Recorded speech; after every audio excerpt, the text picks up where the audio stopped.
Hi, I'm Ruth Werner, author of A Massage Therapist's Guide to Pathology and columnist in Massage and Bodywork magazine. And it is my great pleasure to be talking with Dave Sheehan at the Connect Show about what we've learned about massage therapy and long COVID.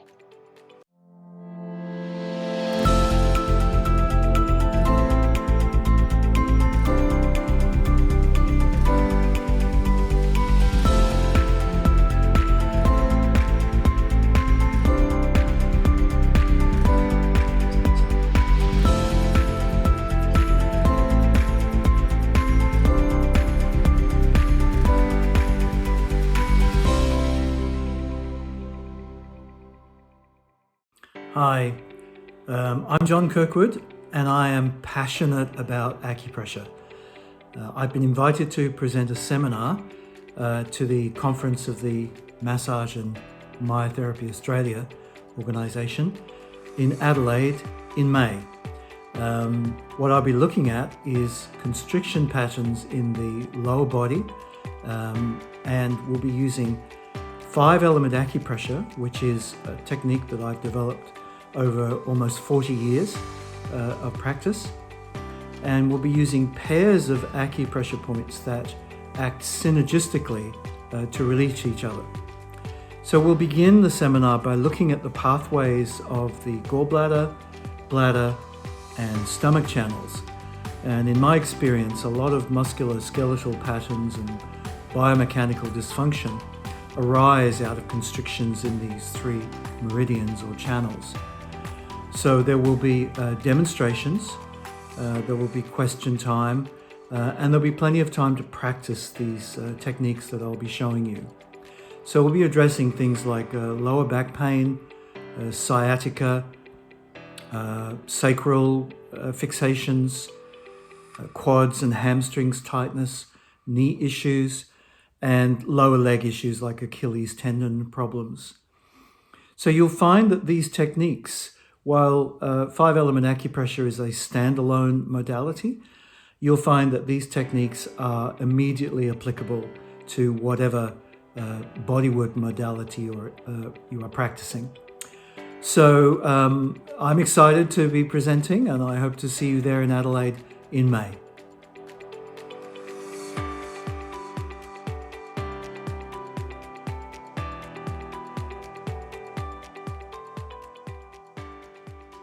Hi everybody and welcome to the Connect Show. I've got Ruth Werner with me today. I'm very excited to have Ruth back. We had Ruth about a year and a half ago talking on COVID. Now we're living with COVID and working with COVID here in Australia. So Ruth is an educator, podcast host, speaker, artist, and how I actually came to know about Ruth was back at Massage College, the author of the Massage Therapist's Guide to Pathology. Many of you would be familiar with that text because we use it a lot in the colleges here in Australia. Thanks for joining me, Ruth. Thank you, Dave. Always pleasure. Now, many of you know that Massage and Myotherapy Australia has a long relationship with a massage association in the US called ABMP, and we're fortunate enough to have access to what I consider a very relevant article written by Ruth for ABMP, which is now published. It was only just published, actually. It was for the January-February edition of their magazine. And our members now have access to that article via the Massage and Myotherapy Australia website. So that's massagemyotherapy.com.au. Apart from reading, there's also within the article QR codes that allow you to download further resources such as COVID-related intake forms. Okay, Ruth, so I've read the article. I found it both a fascinating read, learning much more about the virus than I knew, and also how great it was that you mentioned that massage therapy can have a positive impact of those suffering from the post-viral syndrome known generally as long COVID. You also mentioned another name there that you might want to unpack. So Ruth, who actually gets long COVID? And what's known about it? Yeah, it's my evil laugh. The short answer to your question, Dave, is we don't know. We think that most of the data suggests that somewhere between 10 to 30% of the people who contract COVID-19 will probably develop some version of long COVID. Mm-hmm. But there are some unknowns in that. There is some data that suggests that people who have been vaccinated and develop a breakthrough infection with the Omicron variant may have a lower risk of developing long COVID, but that data is probably too early to really draw any solid conclusions about that. So we've seen long COVID in young children and in adolescents and in adults and in elders. Long COVID can affect virtually anybody who develops a COVID infection, although, as I say, vaccination may confer some protection, certainly from infection and then also possibly from long COVID. Okay, so the causes for long COVID, I mean, is it strictly related to comorbidities, or are there is there other reasoning behind it at this point in time? To my knowledge, we do not associate the risk of long COVID. Let me back that up. There are some statistical correlations between the risk of long COVID and people who had very, very severe infections. And people who are at risk for very, very severe COVID infections often have comorbidities, right? Like respiratory problems or cardiovascular problems. However, we see lots and lots of long COVID in people who had very, very mild infections. Interesting. So okay. having a severe infection is not a prerequisite to having long COVID. And in one of the studies that was trying to get a handle on, how common is this really, they found that about a third of the people who met the criteria that they chose to use for long COVID, and that's a moving target. But within this study, about a third of the people who met that diagnostic criteria had no symptoms at the time that they were diagnosed. They may have developed symptoms later, but what this suggests is that people who had asymptomatic or very low symptomatic COVID also at risk for long, the symptoms and the consequences of long COVID. And you brought up the alternate name. I don't know that it's really finding the traction that the Centers for Disease Control thought it might, but in the states at least, we have an alternate name which is PASC, which stands for post-acute sequelae of COVID, which basically means, the consequences of infection after someone theoretically has recovered from the acute stage. Okay, well, that's a really good point to make, though. So those that I guess are suffering higher symptoms, a rate of symptom, doesn't necessarily correlate to whether or not they finish up having long COVID, which is a really important point that you've made there. Ruth, can you sort of describe some of the signs and symptoms that someone who has what we call long COVID would have? Well, sure, but it's a really long list. The main things, the things that most people experience the most severely and that are also the most bothersome, the most interfering with quality of life, have to do with just absolutely unrelenting fatigue that is not relieved by rest, and mental repercussions that can look like brain fog, loss of concentration, even to the point, this can be bad enough to be to the point of loss of cognition. There were tests that looked at a drop in IQ related to long COVID, and that we have to wrestle with the fact that might be permanent. We don't know, and so we've sort of skipped over the seminal question for this whole topic, which is what is long COVID? It appears to be a post-viral syndrome. But at this point, we do not have an agreed upon diagnostic criterion for this.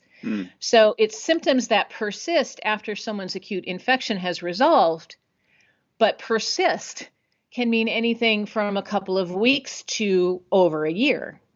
And at what point do we say, they're healing really slowly versus they have long COVID? there's not universal agreement on that. So when people gather data about who has this and how common it is and what happens to them, that could be at 2 weeks out, it could be at 6 months out, it could be at 9 months out from the end of their infection.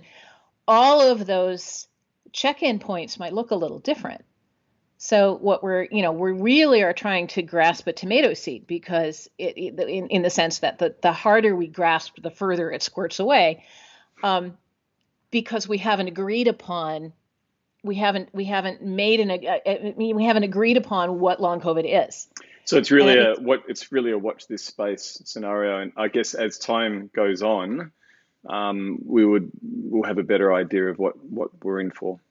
Yeah, and there was a moment last summer when before Delta came up, when it looked like we were going to be finishing up soon, when it looked like things might be, really on the crux of making a change, and there seemed to be some light at the end of the tunnel.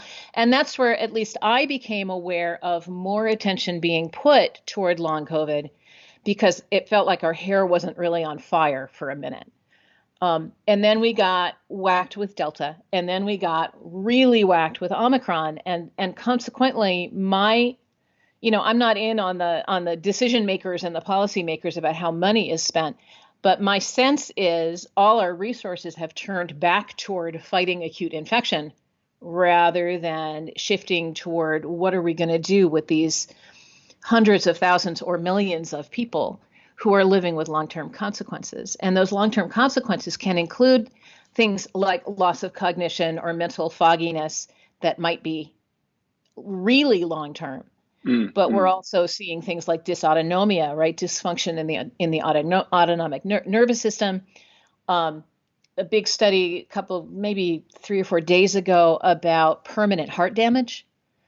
And these are, so we're going to possibly have an entire generation of people with long-term health consequences that at this moment we cannot predict. Yeah, absolutely. So you're talking about a whole bunch of aspects of someone's life here being affected. So it's not strictly respiratory, for instance, or you're talking about sort of cardiac issues, but there's a whole raft of different things that potentially can happen from a long COVID point of view.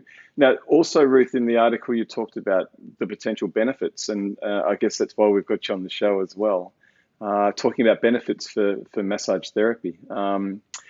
With I guess a disclaimer of caution there as well, yeah? Oh, absolutely, of course.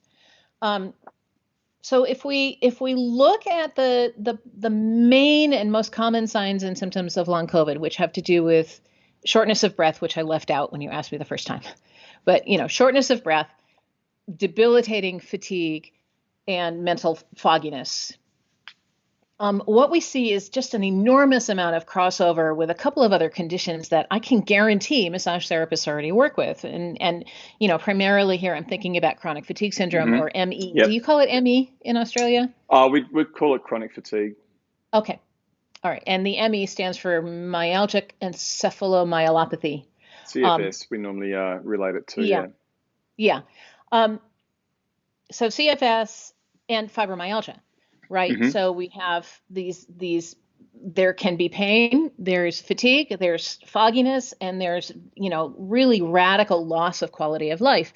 And for those chronic ongoing conditions, which have to do with central nervous system functioning, and there are indicators of central nervous system inflammation with COVID, and they also have to do with HPA axis dysfunction. That's our stress response system between the hypothalamus, pituitary, and adrenal glands.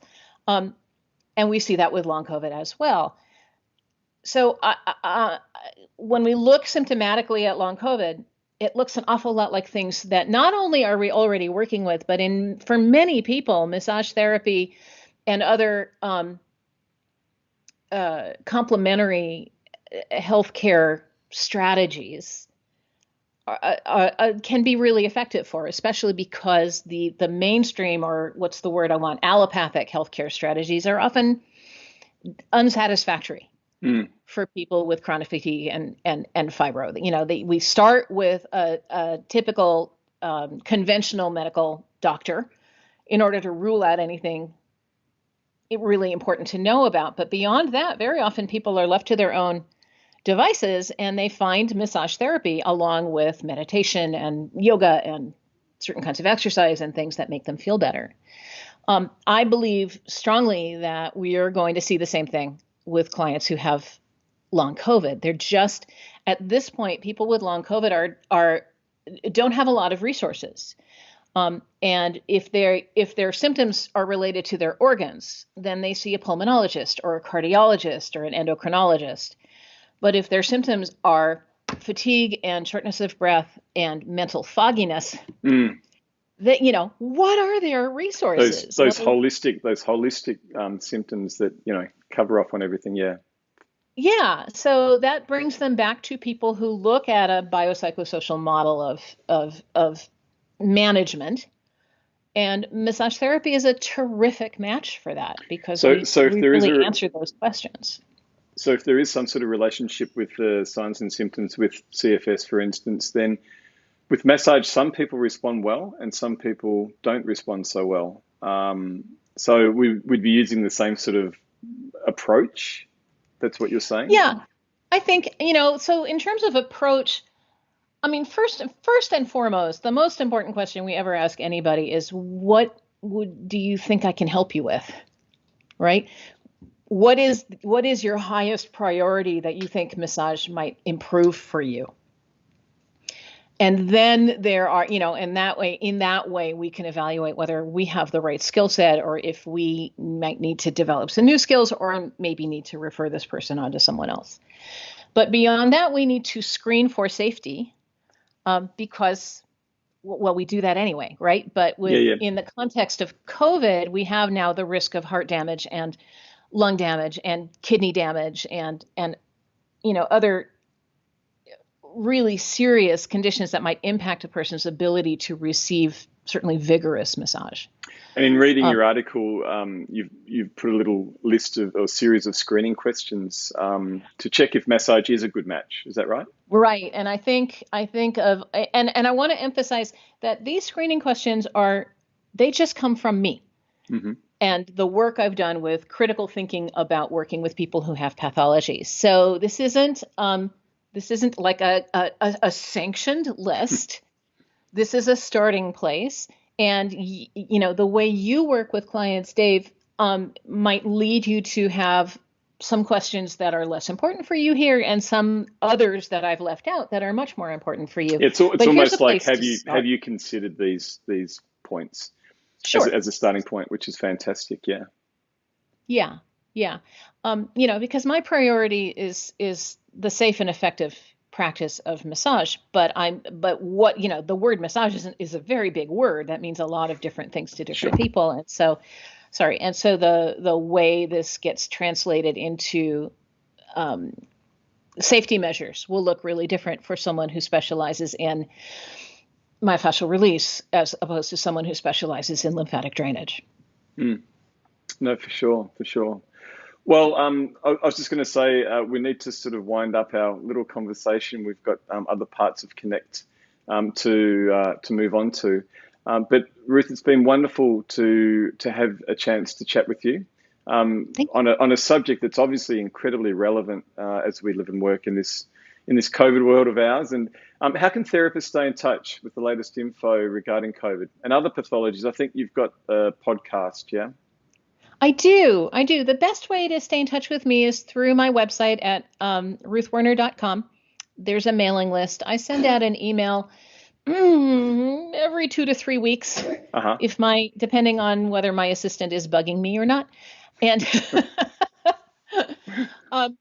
and I have a podcast which you can subscribe to through ABMP. It's under the ABMP podcast system, and it's called I Have a Client Who. And in this, it's about a 10 to 15 minute long podcast with me when people will send me a real life situation. In fact, I just recorded one right before we met today on a client with a condition called nutcracker syndrome, which is, I know, it is compression of the left renal vein. Right. That can cause a lot of other kinds of problems. I had never heard of this, but someone wrote me a letter saying, hi, I have a client who has nutcracker syndrome. I'm not sure what I'm supposed to do. Who named the syndrome? That's the most important question. And what are they like? Yeah. So, so I learned a little bit about nutcracker syndrome and shared what I learned along with some thoughts about safety parameters. And the whole thing takes about 10, 15 minutes. So send me your I have a client who questions at ruthwerner.com and then subscribe to the podcast. And sooner or later, I will probably get around to answering your question. Case study stuff is always so well received here in Australia. No doubt it is around the world for people that are into bodywork and manual therapies. But it's such a lovely thing to do, to be able to, zero in on a particular condition or situation. And I think even the article that you wrote, you had a little author's note in the article saying that some of the information had been derived from a relationship with a lady over in the States. Was that yes. right? Yeah, she's a friend of mine who is doing much better now, I'm happy to say. She's back at work. But she was very generous, allowed me to interview her in depth about her interaction with having long COVID and how it affected her life. And that's just it's such a heartfelt and sort of visceral way to understand what can look abstract. Mental fogginess, whatever. But this woman couldn't navigate her way through an airport. It was too hard to read the signs. Right. So I always look for a way to connect this to a human experience, because otherwise, what's the point? Yeah, absolutely, Ruth. Fantastic. And know that you're being well received globally, and not just in North America. Everyone who'll be watching this will definitely be clicking onto the article and looking into it further, and no doubt looking at your podcast as well. Ruth, again, thank you for your time today. And I look forward to possibly catching up with you again on Connect a little ways down the track. Thanks again, Ruth. That would be great. Thanks so much, Dave. Take care, everybody. Thanks. Bye.